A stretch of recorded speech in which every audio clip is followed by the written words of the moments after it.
Call of Duty Modern Warfare is here, and so is Mountain Dew. Roger that. Now you can unlock in-game rewards like only Dew can. Wait, what rewards? A Dew Operator Skin. Man, I love Operator Skins. Dual double XP, and even Call of Duty points. You're kidding me. Double XP and Call of Duty points? This is incredible. I can't believe it. Soldier, get a hold of yourself. Oh, roger that. Look for specially marked packaging and visit mtndewgaming.com for details and restrictions. Open to U.S. residents 17 plus. Call of Duty points available on 12 and 24 packs and free 28-23. Get ready, Ohio. FanDuel, America's #1 sportsbook, is coming to the Buckeye State. And to kick things off, you can get started with $100 in free bets as an early sign-up bonus. Plus, when you sign up today with promo code OhioSB, you'll be all set for when FanDuel goes live in Ohio. Then you can bet on all your favorite teams and all your favorite sports with $100 in free bets. Just download FanDuel's top-rated sportsbook app. It's safe, secure, and super easy to use. Ohio, this is your chance to get in on the action. Join today with promo code OhioSB. Make every moment more with FanDuel, official sportsbook partner of the NFL. 21 plus and present in Ohio. Bonus issued in non-withdrawable free bets that expire 7 days after FanDuel accepts its first real money sports wager in Ohio on 1/1/23. Unique user identity verification required. Offer ends on the go-live date. Restrictions apply. See terms at sportsbook.fanduel.com. Gambling problem? Call 1-800-GAMBLER.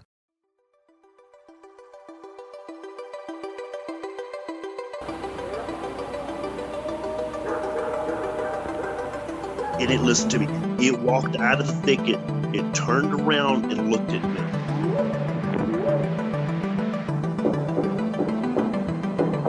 They looked up, and in this tree, there was a monkey man. And the monkey man jumped down out of the tree and started running away.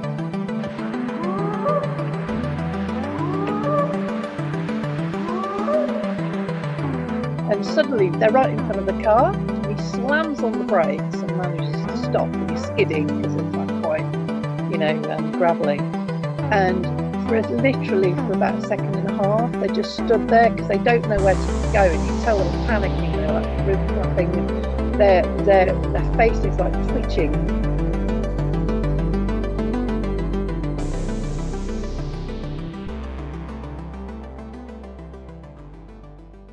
Welcome back to Bigfoot Society, a podcast where we focus on cryptids, the strange, and the unexplained of this world. If you've got a story or something weird to share, send an email over to me at bigfootsociety@gmail.com. And if you'd like to support this show, head on over to patreon.com/the Bigfoot Society. And now, on with the show. All right, Bigfoot Society, I've got the privilege of talking to Mr. Tobe Johnson. You may have heard of him from the Owl Moon Lab. How's it going, Tobe? It's good to finally meet you, Jeremiah. Thanks for having me on. You got it, man. Allow me to, I'm gonna spend a few minutes I want to talk about Owl Moon Lab just a little bit. Okay. It's a really good book, dude. Like, I picked it up a few days ago and I started reading it and I was like, yeah, maybe this is spread out over a few days. And it was like, boom, no, gotta keep reading it. It's well written. Also, I love how Doug Hychak puts in the QR codes. You've got these little Easter egg evidence things spattered about. You've got sounds, you got videos, you got interviews. It's the most amazing book reading experience, and hats off to you. It's a great book, dude. Appreciate that, Jeremiah. Yeah, it was the QR codes came at the behest of Doug's son. I believe it was Blaine Hychak, who's infamous for being in the Snail Grove episode of Monster Quest.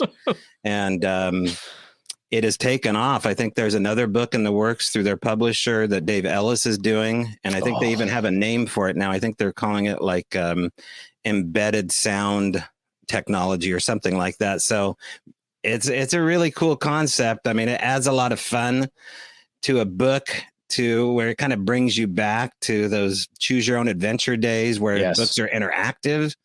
And I had already kind of embraced trying to do a YouTube channel of the same venture where people could kind of choose my adventure for me. And I thought, well, shoot, I can't do all the things I love to do. So this is good. Let's just embrace writing this chapter down of my life. And So yeah, I'm glad that it's well reviewed by you. It's tough once in a while getting any feedback from people when you do an artistic venture like that, and sometimes you don't necessarily want to know the public's feedback. But I'm a new author. For me, it was they're a new publishing company, so for us, it was just us doing what we love. And Doug is such. If there's one person people need to hang out with, it's Doug, Blaine, and Alex, the high check, trio. Absolutely. He definitely knows his stuff. You can tell. The Owl Moon Lab, holy mackerel. If I was, listeners, I'm Tobe, I hope you take this the right way, but listeners, if you like, remember how when you were watching Hellier and you're like, wow, this just gets crazier and crazier, and like twists and turns and stuff you didn't expect, and synchronicities. And if you like that, you're really going to like this book. It's kind of like it's in the same family of stories, totally different, of course. But I mean, if you dig Hellier, you're gonna dig Owl Moon Lab. I kept getting that like whole same vibe, which I mean as a big compliment. So yeah, I was a big fan of that documentary. A lot of people haven't seen it yet, but go watch this documentary. It's incredible. It's like a 2-part saga. Forget anything on Netflix. Forget Dahmer. Go watch Hellier. When we were in lockdown, Hellier was happening, and for me, it was just so much deja vu of how they were building this unexpected synchronistic narrative. And it was just something that everybody was affected by.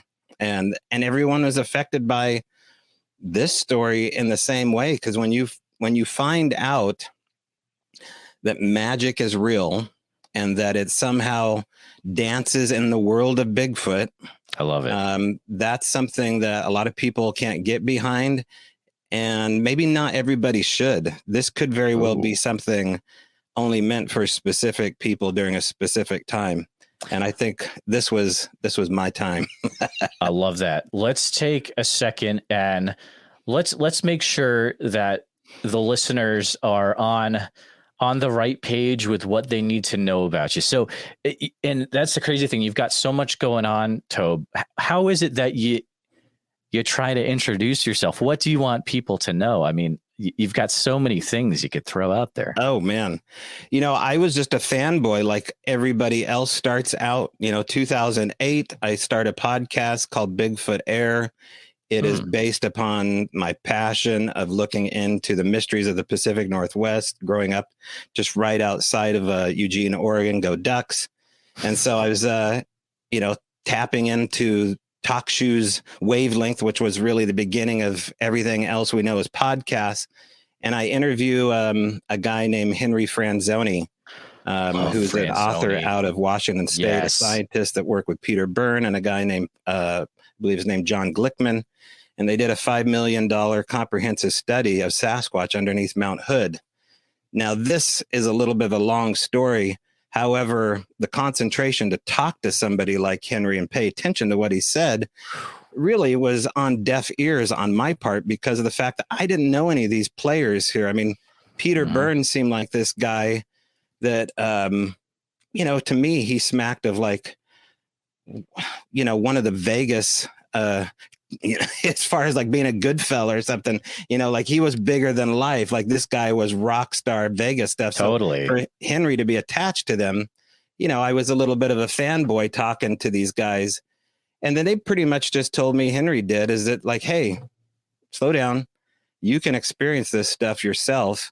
All you have to do is go out and find a place on the map that has a spooky, scary name. Hence his book, Spirit of Seatco. And so before Google Earth, before any of that, I just hopped on an old fashioned, map in my trunk and just started picking out areas that sounded crazy. And that kind of led to meeting these witnesses along the way that I write about in the book. And I call these people extended experiencers of Sasquatch interaction. Totally. So these EESIs were what I was trying to seek out. But I didn't quite know how to do it. And so that took me getting to know more people like Henry Franzoni and Tom Powell and Ron Moorhead. Wow. So I want to, that advice you just gave was awesome, but I want to unpack it a little bit more. So let's say a listener wants to do this, and let's say they find like Skookum Lake, Iowa, which is not a place.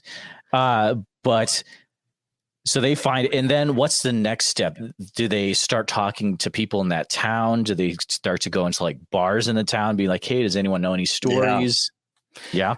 What I decided to do was go into the bar and do monthly meetings, and just very assumingly suggested to, this was during the 2008 real estate crash, housing crash. So a lot of people were hurting 2007, 2008. They didn't really know it yet, but they were.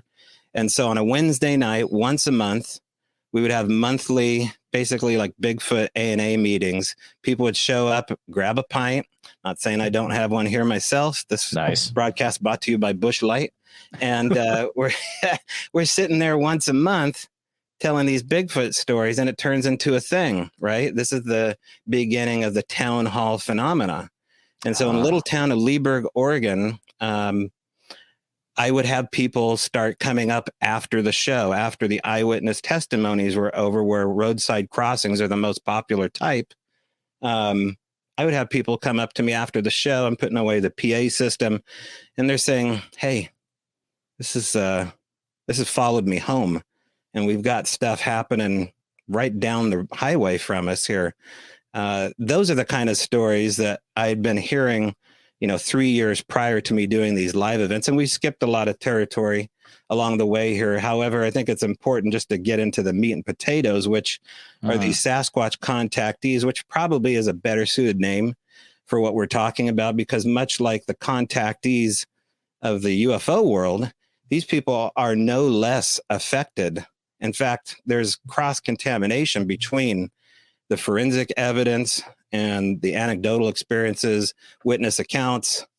And so for that reason, if I had to do it over again, I probably would have gone with that name there, but, maybe that's for part 2 down the road. So that's what I started to embrace, are these people stopping me on the way to the parking lot and tapping me on the shoulder saying, hey, this is much weirder than that guy was saying on the stand up there. And, they followed me home. And so that's where things really started taking off. Incredible. When I was reading your book, that is also that idea you had where it's like, how do I get to these people? How do I hear the story? Well, make a hangout town hall in a local pub and they'll come to you. And I mean, that is so smart, dude.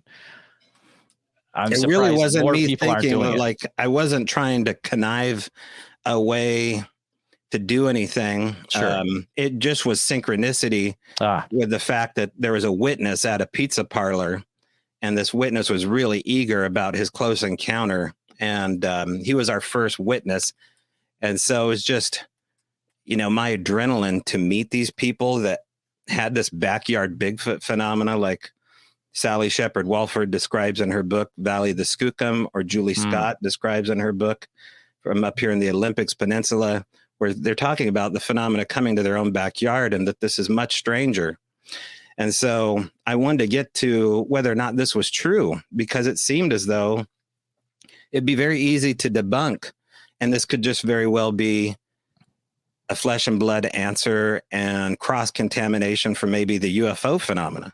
And I thought, well, maybe they have the two worlds confused. But secretly, I was hoping it was way cool like this actually is. And boy, oh boy, I guess Tom Powell was right. Ron Moorhead was right. This is a much cooler phenomena than the average flesh and blood Bigfooter would ever have you to believe. That's awesome. And, I'm just going to ask you straight out. What do you think Bigfoot is? Oh, we're going right to it. Why not? Well, I've asked, I guess, in a sense, I get into it a little bit in the book. And so the quick answer is I think there's some kind of land spirit. They're both. They're physical and non-physical. They're as the Native Americans have tried to tell us, in some cases warn us about, that this phenomena is a spiritual journey of some kind, and it's a part of that spirit journey, just like all of these other phenomena that you can't put in a box and you can't photograph and you can't. There's no amount of. I mean, look at the Pentagon right now. Just everything they're going through right now to say, listen, this is so strange. This is, if we're to believe what's coming out of Lou Elizondo's mouth and Jeremy Corbell's mouth and what's going on at Skinwalker Ranch, there's some interesting crossover between the Al Moon Lab and all these power spots in Utah. And, secretly we called this place a skin twin because it had that was going to be like you read my mind, because I was going to bring that up, dude. Yeah. Totally. Yeah. It's nothing special. It's just that you have to not, there's so much information being thrown at you in a hot spot. And I think for far too long, these places have been overlooked because they've been discounted as, well, that can't be Sasquatch evidence. That's something else. And I get it. Although look at where we are. You know what I mean? Look at where we are today with what we have to actually show our colleagues in the universities. It's kind of not really moved a whole lot until I say this UFO stuff started popping up. Now we're in different categories, and you go to these conferences and you see a lot of people at these UFO conferences hearing Bigfoot conversations stopping people in the parking lot and saying, hey, it's like this too. So, yeah. And the thing is that it's not, I don't think it's far out of the question to connect UFO and Bigfoot. I mean, look at, like, for example, Stan Gordon in the Chestnut Ridge area of Pennsylvania. Like, this is not just like, this has happened in other areas where there's connections between UFO sightings and Bigfoot sightings. Like, yeah, I think there's something to it for sure, Tobe.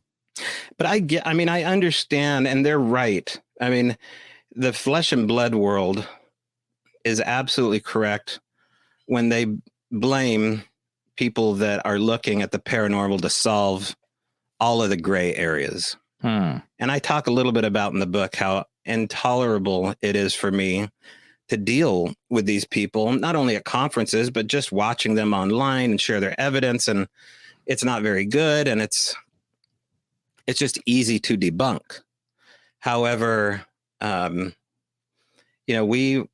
we have quite a bit of forensic data that really hasn't seen the light of day, that has been looked at from people from all different backgrounds that aren't Bigfooters. Wow. And it was collected in some really strange circumstances. And so, now I find myself sharing it with people from Utah, people like, Daryl Sims, right, who looks into alien abductions and implants and things like that. We're coming away with a lot of private conversations that say, hey, there's some interesting cross-contamination here going on with these phenomena. I don't know how we've missed this.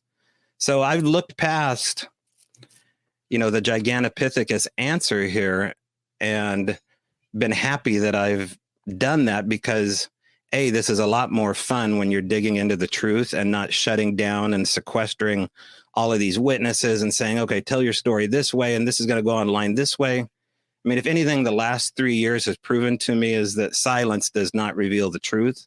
And then if anybody's trying to shut you down and shut you up, woe to yourself. Look out. To hang out with them for very long, because they have an agenda and I have no agenda. I mean, there's a lot that, we've debunked along the way about our own story and figured out, because it takes a while to debunk stuff. Sometimes it takes years, but I've invited, at least 20 different people to come to this area, and at least 5 of them now have adopted this area as their own. And now they're having their own experiences. And that's just the kind of legacy that I think should be left behind when you're looking into this, is just total transparency and honesty, and try to be light about it and a little bit humorous. Also, when someone starts to try to shut down what you're talking about, that usually means you got something there and they don't want you to talk about it. Yeah. Yeah. So that's kind of a reaffirming in a way. Let's go to here. What was the first situation where you realized I'm not really sure what's going on here, or like your introduction to Bigfoot? Like, was there a certain time you can pinpoint where it's like, what is going on? Yeah, the evidence was coming in basically immediately when I started doing things on my own. One of the first places I went was at the behest of researcher Autumn Williams, who had researched an area called Bohemia, which is east of Cottage Grove, Oregon. And that's where the Al Moon takes place. And she basically called this mountainside her research area. It's where Mysterious Encounters had filmed a couple episodes with Matt Moneymaker. Doug Hychek produced it. And so, she started showing me the area, and I didn't live too far. I lived like an hour away, maybe an hour and a half. So I would get up in that area. I was working for UPS at that time, and I came back with some interesting evidence that, they seem to be up in the cliffs there. There's what looks like a fresh nest in the back of a cave on a vertical cliff about, 1,500 feet up above this old mining town. And so that got me thinking, like, okay, so she's not chasing imagination. There's something physical going on here, and the miners are talking. Now the locals are showing up at these Bigfoot and beers that we're having, and they're telling their story about the Bohemia area. And so that got me thinking, as far as like, okay, I can invest some time and money and effort into this as well. And so I did. I started going to pretty much, first of all, I would just knock on people's houses, or if I saw them sitting out on the patio, watching traffic, like literally people would be, how, I don't know if people do this in the country in your area, but in the country in Cottage Grove, they'll sit out on their Davenports on the patio, and they'll wait for traffic, right? And this is like the retired thing to do. Yep. And if they have a Sasquatch carving in their front yard, even better. And so all those things were confirming to me. But the first thing that really happened that seemed to shake up the waters for it just being a flesh and blood issue was the discussion of the lights. Someone had said to me, a gal friend of mine, researcher Beth Heikkinen, said, eventually you're going to see these lights, man. And I said, well, what do I expect? She goes, I don't know. I mean, they're in Bigfoot areas. They could be small, they could be large, but generally they're short and they're fleeting, and they're alive. I'll never forget. She said that. She goes, they're alive somehow. They're organic. Don't think UFO. And so we're up above this area where we did Bigfoot and Beer, a place we called Oz. Yes. And it was in that extended experience or connective issue where I had two different houses that basically said the hill behind us is active with Bigfoot stuff. And they gave me permission to go up there anytime I wanted. And that's when one night I saw this huge light above the hillside, above this abandoned helipad launch. And it was just a magnificent white star being born in the middle of the forest that was so big, so piercing, so bright, so close in front of the tree line, less than, I don't know, probably about 150 to 200 yards away. And it was just like a pyrotechnic. It was like a Van Halen show. Like you expected to hear a boom or blast sound, and it stair-stepped through the tree 4 different times. And it was just like, here you go. Here's another one. And it took about 45 minutes or so for this to happen. And so we kept coming back to that area. And eventually I would try to stay the night there, and my tent would be moved 49 feet, and it would be stuck in a tree. That part messed with my head, dude. Yeah. That was wild. But see, now that could have been a crazy landowner that I never met. Yeah, right? but it's like 50 feet. It's up in a tree, though. Well, it moved 49 feet, and it went up about 8 feet on top of a rhododendron bush, which our rhodies are like trees, that grow wild. I got you. Yeah. But everything was facing the right way, so upright. Weird. My maps and my tent fly had not blown away. They were still 49 feet where the tent was. Candy wrappers, the Snickers wrapper should blow away or whatever. And then we saw more lights, and it just got to the point where the neighbors are just like, we see lights too, and they're coming in our house. Whoa. And, the Bigfoots are involved with this. They're like sitting there watching my kids in the bay window. And I don't know what to expect now that we have these lights and these, silhouetted giant monkey men sitting Indian style, watching my daughters that refuse to take a photograph. And so that was the spot. Like that gave me permission to say, okay, so I'm not going to discount any more claims of paranormal Bigfoot.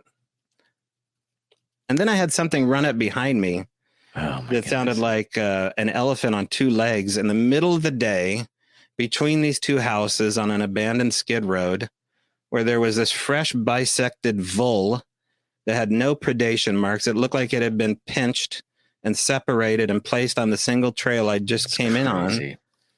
And this is a thing, right? Like along the way here, we'll be mentioning things that I don't hear a lot of other Bigfooters talk about, but little tiny moles and voles set up in the middle of trails, mice.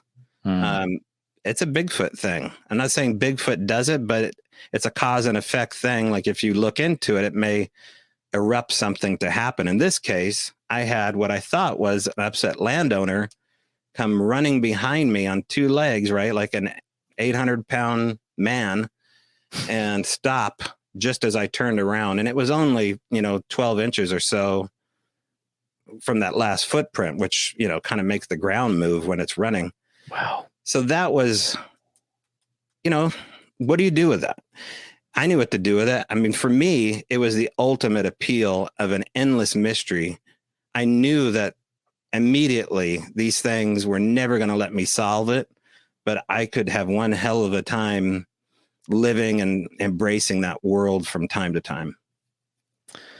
It's just, and that's when the book started. I was reading it, and the Oz part and all that, and I was like, oh my goodness, what is going on with this book?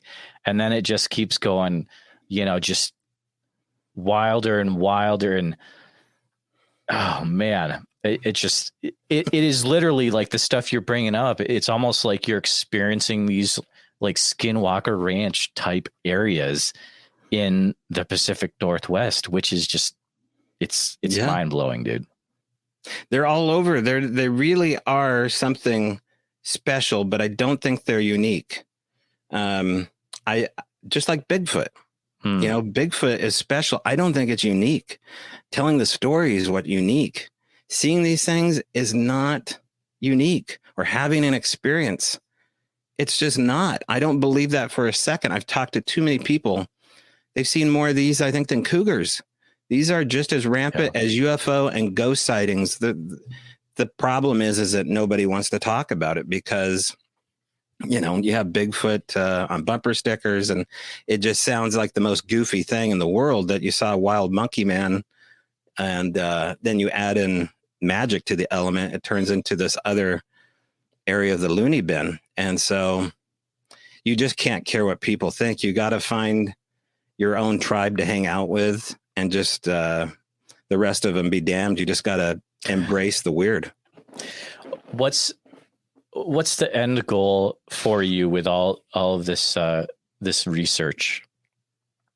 Is there a goal you have in mind where you reach that point and you'll be like, okay, I finally, I'm here? Oh gosh. If I could see what Adam Davies saw, that'd be a pretty good, I'd be okay. I mean, that would be a good drop off point, not drop off, end it all. But if I could have saw what those three gentlemen saw, because I talked to him that night when that happened. I don't know if you know that case, but yeah. Do you mind refreshing the listeners on what that scenario was? Well, they're up in an area well known for Matt Johnson's habituation area, which he called Soha. And Adam Davies and John Carlson were there to debunk Matt's claims. And they saw a portal open up and two creatures enter and exit the building, or the opening. and it was very specific on what they describe. It's in his new book, which came out only a couple of weeks ago. I believe it's called Portals and Monsters.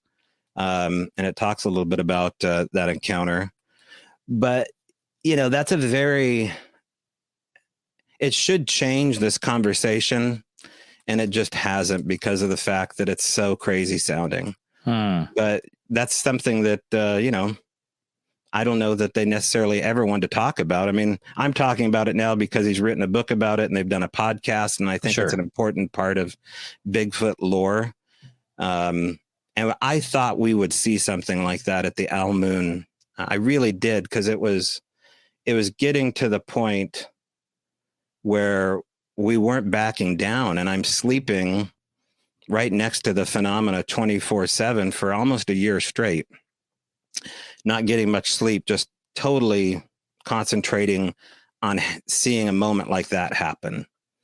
And we got a couple of interesting photographs, but I never got to see something like that happen. And I think along the way, we're going to have to embrace the idea of there being invisible doorways, window areas, or portals.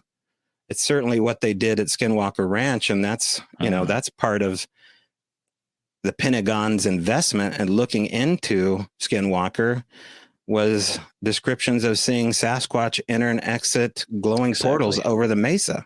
Exactly. They said they saw werewolves smoking cigars with fedoras on. And yet the Pentagon did not back down from that, right? Yeah, totally. Yeah. So this is a much more interesting phenomenon than just Bigfoot and Bluff Creek. It seems like, there's all these different areas starting to pop up around the country, really. And it feels like something's going to happen and it's all going to get tied together somehow. I don't know. It feels like it has to someday, but I don't know. We'll see. Maybe that's part of the allure, trying to, put all the strings on the right dots and figure it out. Do you mind sharing a little bit about, you kind of alluded to how things were just getting crazier and crazier in the Owl Moon area. What kind of things were you experiencing? Well, the whole area is, it has so much history to it as far as Bigfoot and UFOs and ghost. And maybe because it's the shape of the land, right? Like, I don't know if I spoke about this in the book or not, but the geology of these places here, they talk a lot about Bigfoot habitat, but they don't talk about geomancing, which is a type of, looking into magical ramifications for geology and doing things in that geology to amp it up. And so maybe some of that stuff had happened previous to even the white man or natives being there, for that matter. And what I mean is that it was in a parabolic dish shape. And you'll hear Dr. Travis Taylor talk about just like the Uinta Basin. Yes. Yeah. Oh my! So those parabolic dude. dish shapes are all over the globe, and they're hot spots. They're also where there are conductive waterways, copper veins, quartz. Yes. And in this case, a lot of gold and iron. And so those going down one of the main rivers into Cottage Grove on two different subsections of the Umpqua Forest. And maybe that's why. I know the military is really interested in doing flyovers of both of those areas there. Call of Duty Modern Warfare is here, and so is Mountain Dew. Roger that. Now you can unlock in-game rewards like only Dew can. Wait, what rewards? A Dew Operator Skin. Man, I love operator skins. Dual double XP, and even Call of Duty points. You're kidding me. Double XP and Call of Duty points? This is incredible. I can't believe it. Soldier, get a hold of yourself. Oh, roger that. Look for specially marked packaging and visit mtndewgaming.com for details and restrictions. Open to U.S. residents 17 plus. Call of Duty points available on 12 and 24 packs and free 28-23. Get ready, Ohio. FanDuel, America's #1 sportsbook, is coming to the Buckeye State. And to kick things off, you can get started with $100 in free bets as an early sign-up bonus. Plus, when you sign up today with promo code OhioSB, you'll be all set for when FanDuel goes live in Ohio. Then you can bet on all your favorite teams and all your favorite sports with $100 in free bets. Just download FanDuel's top-rated sportsbook app. It's safe, secure, and super easy to use. Ohio, this is your chance to get in on the action. Join today with promo code OhioSB. Make every moment more with FanDuel, official sportsbook partner of the NFL. 21 plus and present in Ohio. Bonus issued in non-withdrawable free bets that expire 7 days after FanDuel accepts its first real money sports wager in Ohio on 1/1/23. Unique user identity verification required. Offer ends on the go-live date. Restrictions apply. See terms at sportsbook.fanduel.com. Gambling problem? Call 1-800-GAMBLER. Skinwalker? Well, I'm not quite sure. As far as the military is concerned, there's been some interesting vehicles that we've seen for a long time, blacked out SUVs and a lot of fighter jets, probably going out to Nellis, probably going out to Area 51 or, coming out from the Pacific. And they'll tilt their wings periodically from a pretty low altitude to let you know that, hey, we see you in your boat out there fishing and, we're one of you. Don't worry about it. But there's also black triangles that have been seen over the Coburg Hills at less than 500 feet off of I-5. And this Coburg hillside, I was actually chased. I don't know who chased us out, but when you're chased out by 5 black SUVs around 2 a.m. and you have your son in the back seat with the neighborhood buddy, they're just going out for a lark, going Bigfooting with the crazy neighbor, right? Yeah. And we get chased out by black SUVs. That was not in the book. No, because it was connected a little bit to the area, but it wasn't Almoon proper, really. It was in a different area, but wow, 5 SUVs. Yeah. That's and maybe wild, we just man. got too close to, like, I don't know, maybe pot smugglers are up there or whatever. But then I've had people tell me that they've seen power lines going into the mountain in that area that don't make any sense, that they, these giant power boxes end at this road and there's power lines going into the mountain. That was told to me by a DJ that's well respected out of Eugene, Oregon, a guy named Bill London. So interesting area, but very unassuming. Like, it's a college town. It's Oregon duck country. It's hippie country. It's left to center politics country. And then it's a mill town. And that's what it's known for, is just being the West Coast, left coast. And that's it. And so to add all this other stuff, the paranormal or Bigfoot, there was really no tolerating it in and around Eugene, Springfield. So I had to, re-amp these live events that I was doing. And that's where I started to go into this little bar called the Axe and Fiddle in Cottage Grove. And said, you know what? I'll just start these up again under a new name, new bar, same premise, that we're going to get locals to tell their crazy stories. And they didn't really, as much as I was hoping that they would. I actually had to bring people in, on the big screen and do Zoom meetings, kind of like we're doing. And I was never really that happy with it, just for the fact that Cottage Grove wasn't embracing it as much as I was hoping they would. Sure. But then I met Daryl Adams, who totally embraced the phenomena. And he said, in fact, I'm retired. I live in Cottage Grove. I've got nothing but time. And if you want to move in and research this with us, go right ahead. Come research Bigfoot at our house rent free. Wow.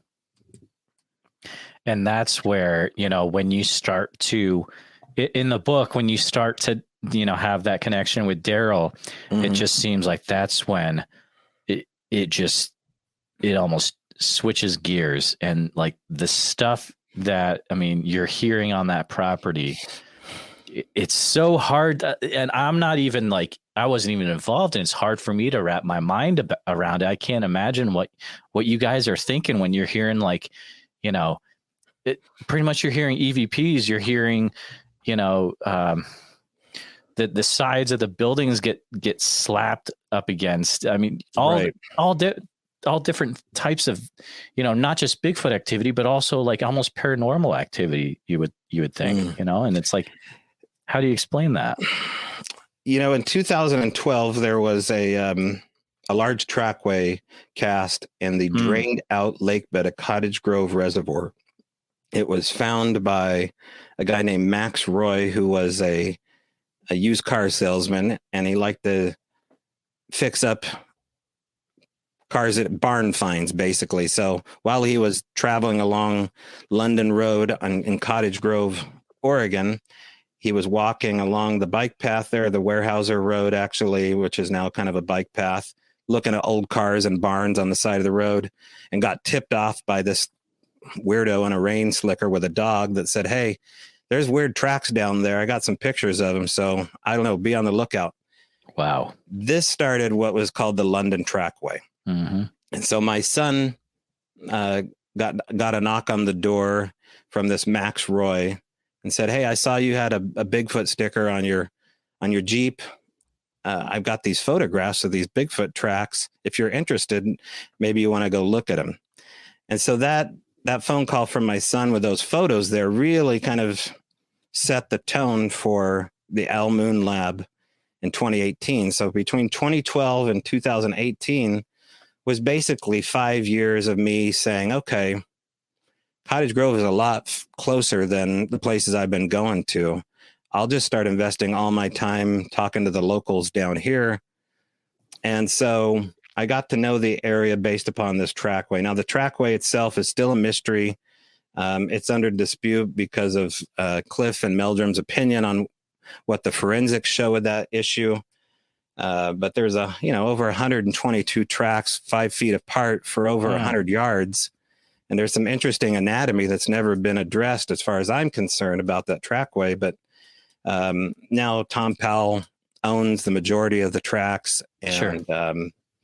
It is what it is with the trackway. Regardless, the area still persisted with Bigfoot reports. People were telling me they saw what they call a blue-eyed spider. And I said, "Well, what's that look like?" And they're like, "Well, it looked like a spider crawling on the ground 8 feet long with these glowing blue eyes." Yeah. And then someone, one of the neighbors would eventually tell us that he saw an upright blue-eyed bear advance on him while he was getting his kindling.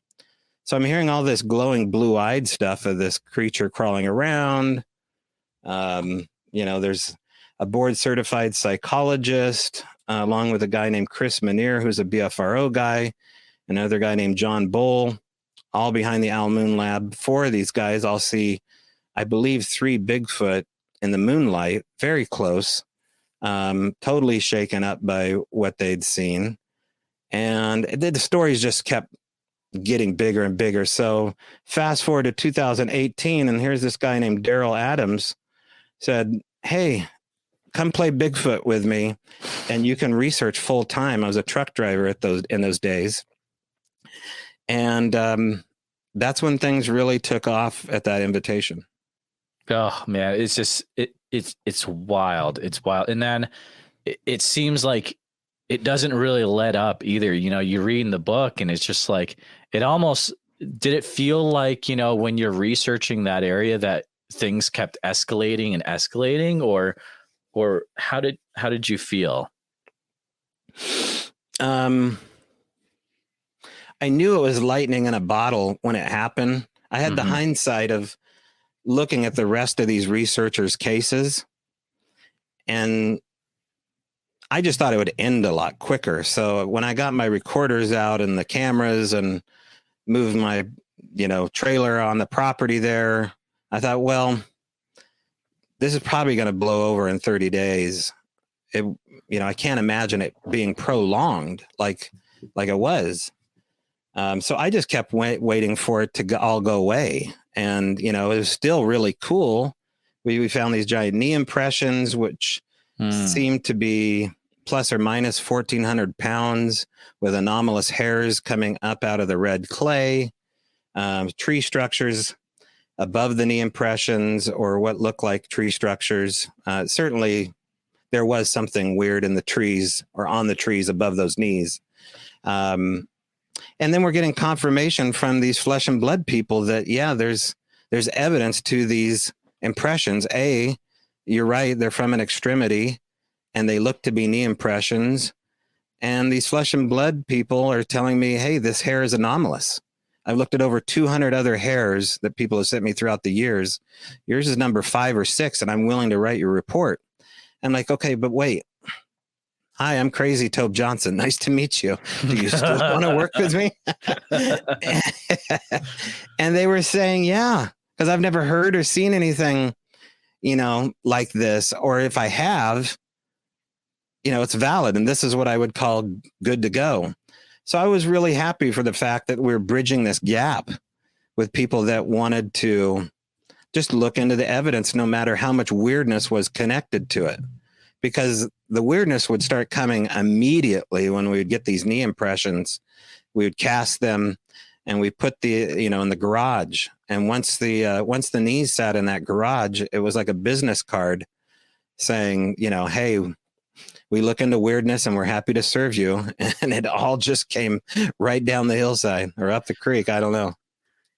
I remember a part of the book where it's like, I think you have a realization that, oh no, I've got a ton of Bigfoot hair in the garage, and that could be, pretty much attracting the craziness to, and it's like, yeah, I think why not? I mean, it's that one.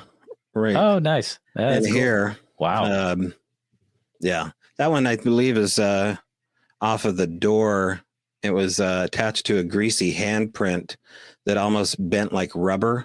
And this greasy substance for a long time, Bigfooters have been overlooking as just being slimy mud or ash.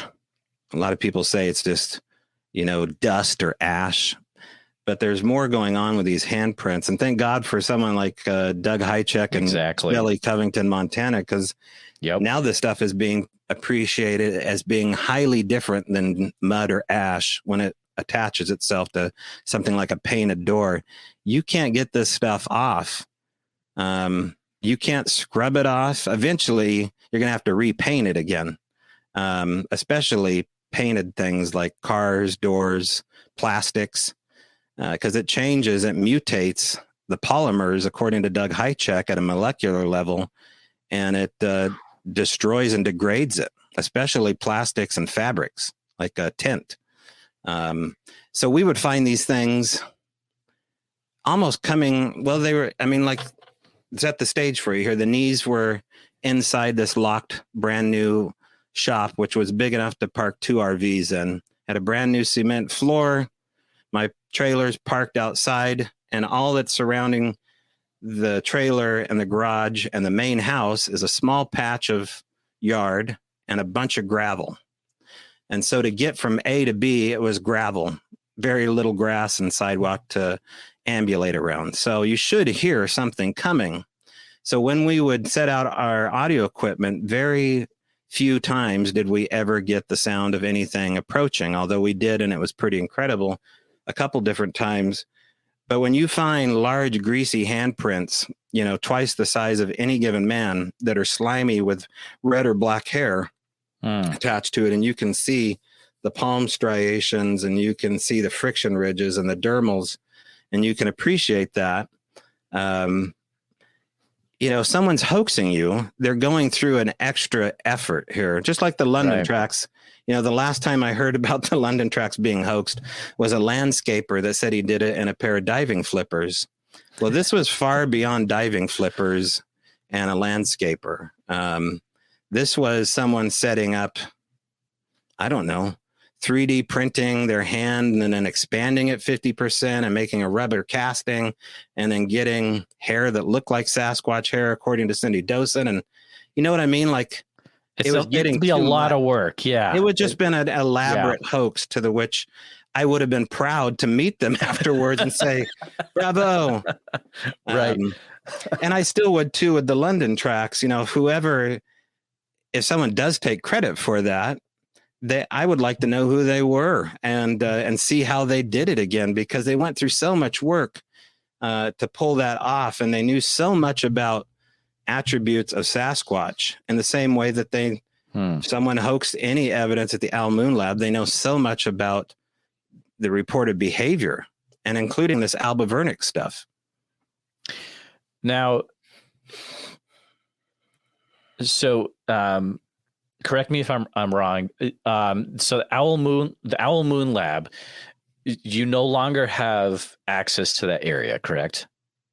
Well, we do have access to the area behind it and in front of it. Okay. Mostly it's behind it because that's where the reports come out of the woods behind it. Because the main property, it was sold, correct? Right. Nothing. Yeah. For no spooky reason. Okay. It was just sold because of a job opportunity on Daryl's wife's end. Sure. Do you still have communication with that landowner at all, or pretty much no communication? The last thing I heard was Daryl got a phone call, or he saw them at Walmart. Okay. Where everybody has their Bigfoot reports. So he sees the new homeowners, and they're talking and just, saying, hey, I think we're going to move again. And not the new owners, but Daryl. Sure. And he said, hey, anything weird happen at your place? And I said, yeah, something like a huge man in the dead of night ran across our front patio. No. That's the way they accounted for it. Now, I can tell you that I did go there. We filmed on site. They allowed us 48 hours while they're on vacation to film part 2 of Flash of Beauty. So when, Flash of Beauty, right, is this documentary that I've been a part of for the last 2 years besides this book. And so part 1 came out Memorial Day weekend this year, and it's a interview. It's a witness perspective of how Sasquatch changed their life. And part 2 looks at the paranormal Bigfoot phenomena. So we got permission to stay on the property for 2 days and film. And there was some interesting stuff that I saw myself. Now, we didn't have anything happen, but, large rocks that I remember showed up in places that they kind of played off.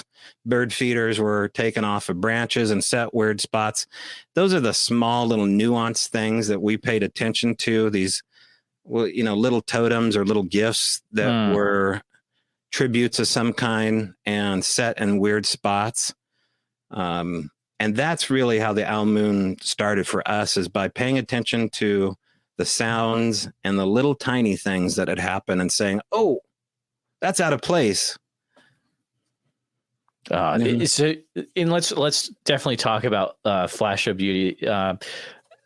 One, it's one of the most beautiful documentaries I've seen in a long time. It's extremely well put together, well thought out. I'm curious, how was it that you got set up with being involved with that documentary to begin with?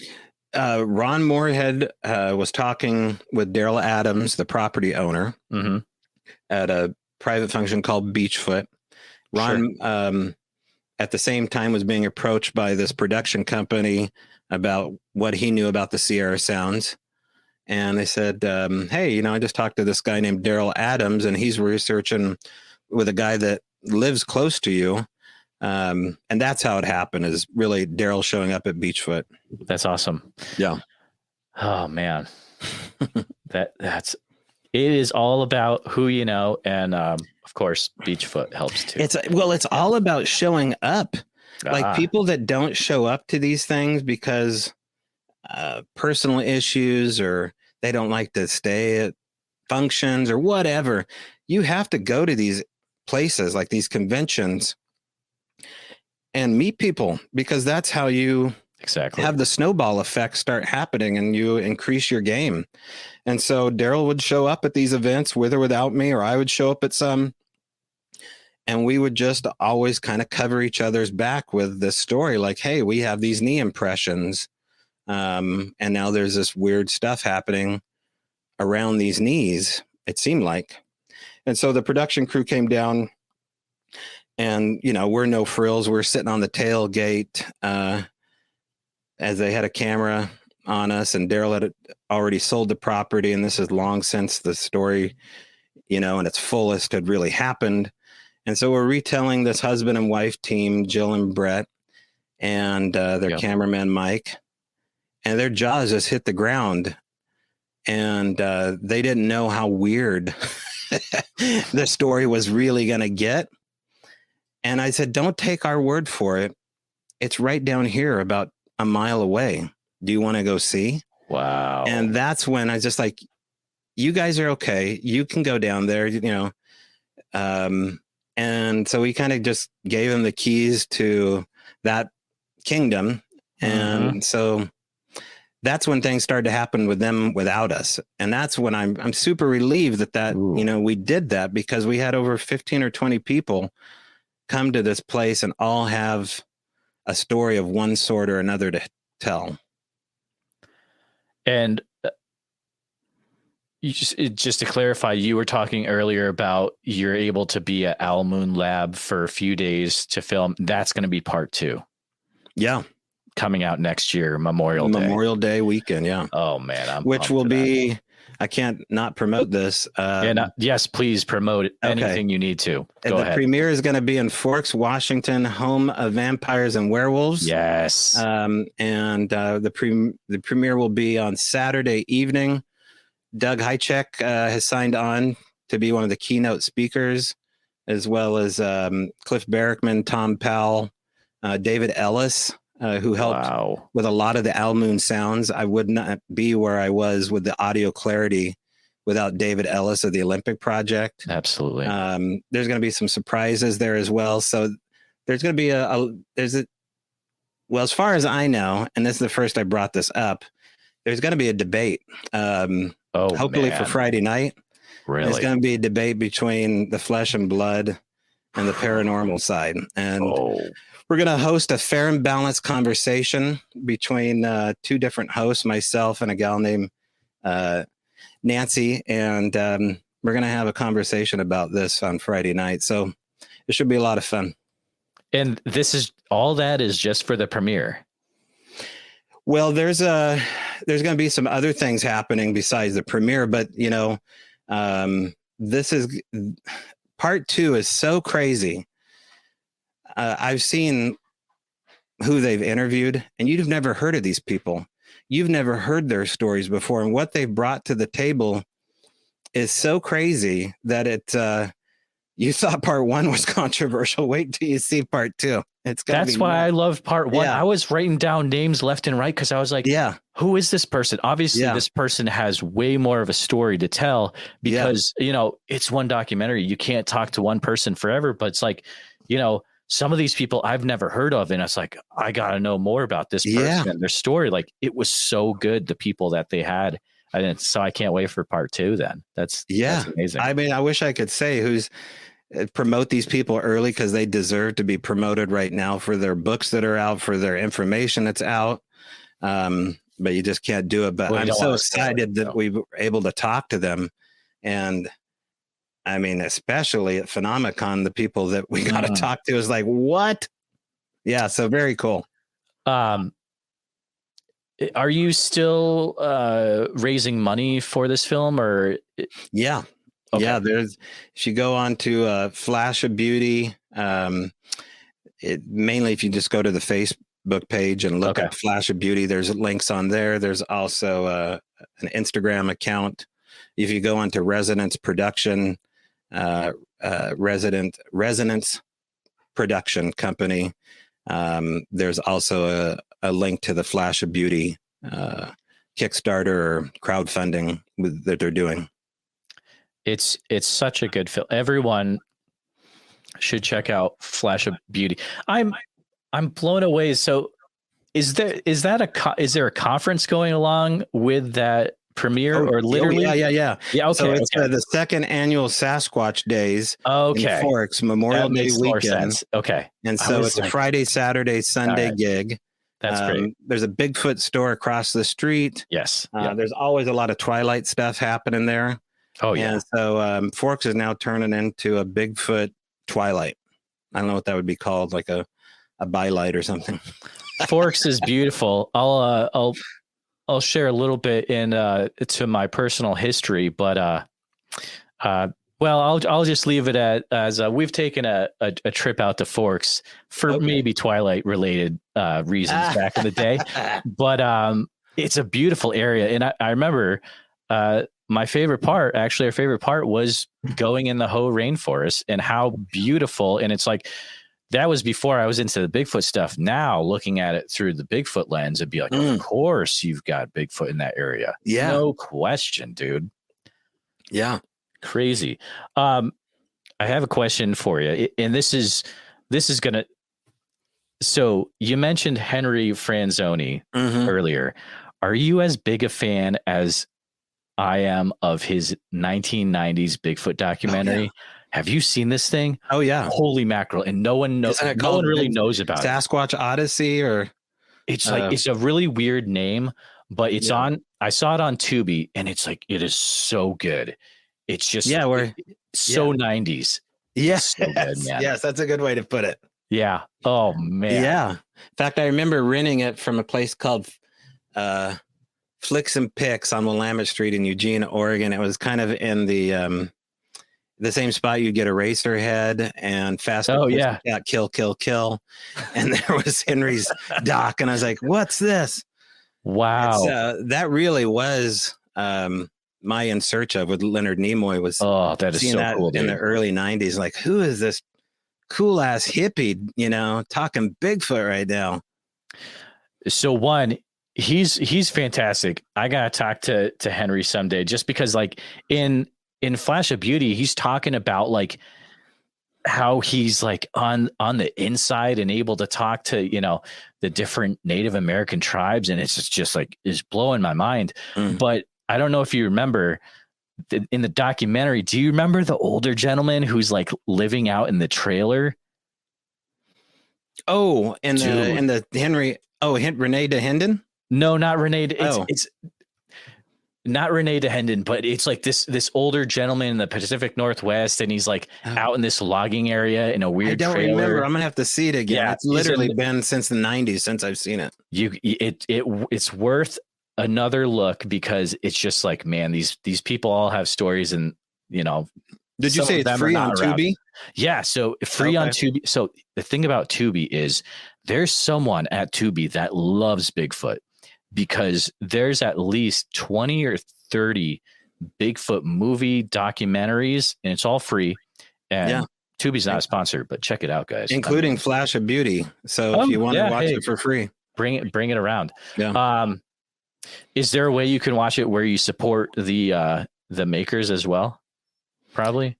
The best way to support it is to leave a review at this point. And if you want to rent it or buy it, you still can do that on different platforms. But if you're just dying to see it and, see some of these new faces, because it's important to mix it up with this conversation. And, we have a psychiatrist talk about Sasquatch in a way that's never been talked about, from the ramifications, the emotional ramifications of having a paranormal, let's just call it that, because nobody believes Bigfoot's real except the people watching this right now.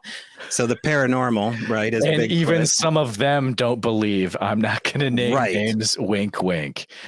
So having an encounter with something that shouldn't exist has extreme ramifications on emotional distress and how you compartmentalize the rest of your life. Because we always like to say Bigfoot encounters are somewhere between striking the lottery and accidentally,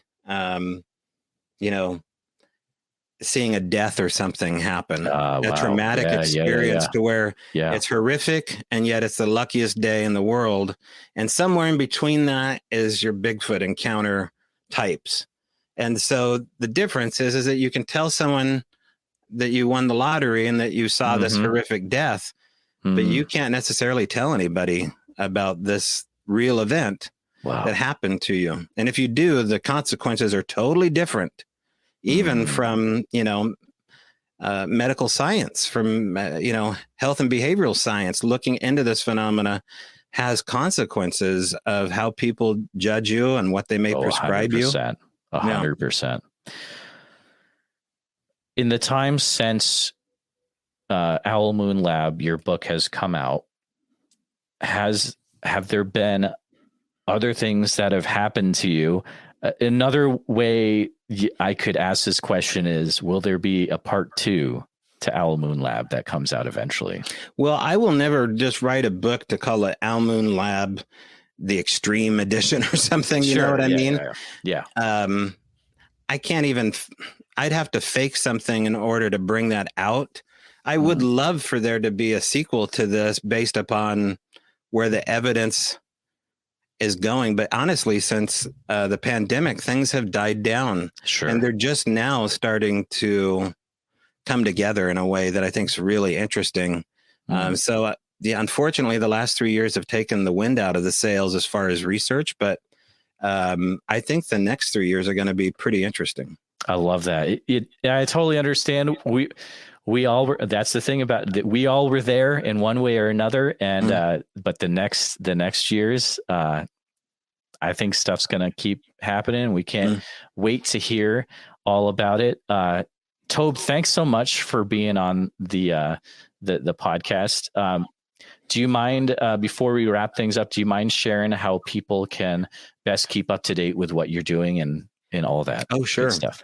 Right. I'll be at the Toppenish Casino coming up here on the 21st and 22nd for the Bob Gimlin Researcher of the Year Award. If you're near Yakima, Washington, Flash of Beauty will be shown, and we'll have a table there, and I'll have some of my personal items for sale there, including some wood sculptures that I do that have some interesting qualities to them. And you can meet the production crew. That's coming up on the 21st and 22nd next week, October. And then, of course, fast forwarding to Memorial Day weekend, the second annual Sasquatch Days in Forks, Washington. Tickets are on sale now. You can go to Sasquatch the Legend, and I think tickets are like a lot cheaper at this point before they go into full ticket price. And so it should be a great show. Again, that'll be part 2 coming out, the Paranormal Bigfoot. And beyond that, I think it's really focusing on how the audience receives and reviews part 2 based upon opportunities that will happen. I know that we're going to try to be at the Phenomicon in Vernal, Utah, which is right outside of Skinwalker Ranch territory. That's awesome. And I imagine it would be a good time to be at Phenomicon 2023. So good. Thank you so much for coming on tonight, Tobe. It's been a great chat with you, and I think we'll be checking in with you in the future as well. Thanks again. Thanks again.